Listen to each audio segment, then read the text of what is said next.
সবাই ভালো আছেন তো? মানুষ কোন বিষয়টি নিয়ে সব থেকে পছন্দ করে বা কোন বিষয়টি মানুষ সব থেকে ভালো লাগে আলোচনা করতে মানুষের? অন্যের ব্যাপারে সমালোচনা করার ব্যাপারে। ওদিকে ঘন্টার পর ঘন্টা চলে যাচ্ছে, সময়ের দিকে কোনো নজর নেই। ওই মা ফোন দিল বা বাবা ফোন দিল বা বন্ধু ফোন দিল, না আমি এখন খুব গুরুত্বপূর্ণ একটা মিটিং এ আছি বা গুরুত্বপূর্ণ একটা আলোচনা আছে, আমি এখন খুব ব্যস্ত, আচ্ছা পরে কথা বলবো। অন্যদিকে কি খাওয়া দাওয়ার মাঝে মধ্যে ওদিকে লক্ষ্য থাকে না, ক্ষুধা লাগলো না পরে, এই মিটিংটা এই আলোচনাটা আমার আগে জরুরি, এই মিটিংটা আমি থাকতে চাই। খাওয়া দাওয়ার কোনো প্যারা থাকে না, কোনো সমস্যা নেই, আলোচনা করবো আগে অন্যের কি আছে। তো মাঝে মধ্যে মনে হয় যে ওই ব্যক্তিরা কি একটা অপারেশন থিয়েটারে আছে, ওই রোগীকে যেভাবে ঢুকিয়ে পরে কিছু অ্যানেস্থেসিয়া দেয় বা অন্য কিছু করে, ওরকম রোগীকে শোয়ায় সুন্দরভাবে। আলোচনা শুরু হলো কেবল, তারপরে কি হয়, ওই আস্তে আস্তে মাস্ক পরায় বা ড্রেস পরায়, পরানোর পর কেটে পরে অপারেশন করে, আবার সুন্দরভাবে সেলাই করে। মনে হয় তিনি ওটিতে আছে, অপারেশন থিয়েটার আছে। এরকম তো মাঝে মধ্যে মানুষ সমালোচনা করে থাকে। অন্যের কি আছে জানিস, ও এটা করেছে, ও যে শুরু হলো তখন কি না না না না না ও এটা না, ও এটা করেছে।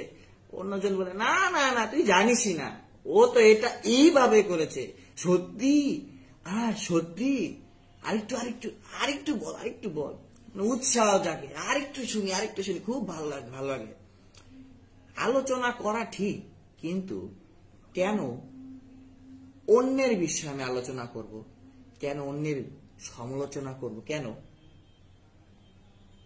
সব থেকে ভালো জিনিস আলোচনা করতে গেলে কি ঈশ্বরের বিষয়ে আলোচনা করা ভালো।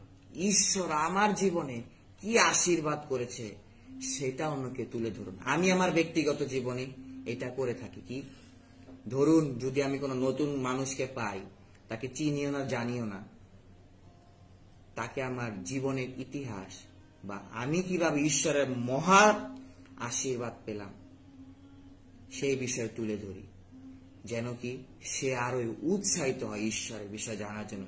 ঈশ্বর যে সর্বশক্তিমান ঈশ্বর, সেই বিশ্বাস যেন তার মধ্যে গড়তে পারে।